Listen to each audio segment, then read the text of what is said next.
Alors la situation actuelle n'est pas préoccupante en tant que telle, parce que la marchandise, que ce soit du blé, de l'orge, du maïs, et quand on regarde les trois céréales, il y a de la marchandise pour fournir aujourd'hui les marchés intérieurs, les marchés européens tels qu'ils sont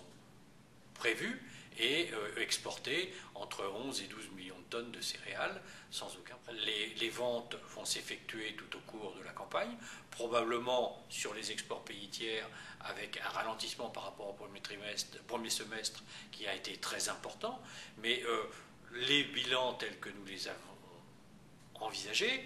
prévoient une consommation intérieure du même ordre que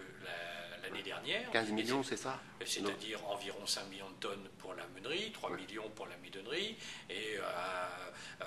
peut-être un report sur du maïs et de l'orge de l'alimentation par les fabricants d'aliments du bétail, mais globalement, donc oui, en blé, une quinzaine de millions de tonnes sur l'intérieur, et donc laisse la place pour exporter sur pays tiers environ 12 millions, un petit 12 millions de tonnes de blé, et qui amènerait à un stock à fin juin aux alentours de 1,9 million,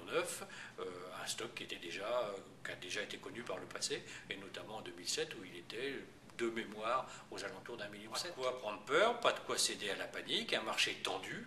mais avec une marchandise pour approvisionner le marché intérieur normalement, si les acheteurs se positionnent à temps. Une recommandation pour les agriculteurs en termes d'assolement? Alors si je peux faire une recommandation en termes d'assolement, c'est d'éviter de faire des zigzags dans tous les sens, et de vouloir faire son assolement avec ce que l'on a vu juste l'année dernière. L'agriculteur a souvent tendance à piloter un peu en regardant dans le rétroviseur, et je crois qu'une certaine constance, on peut le voir cette année,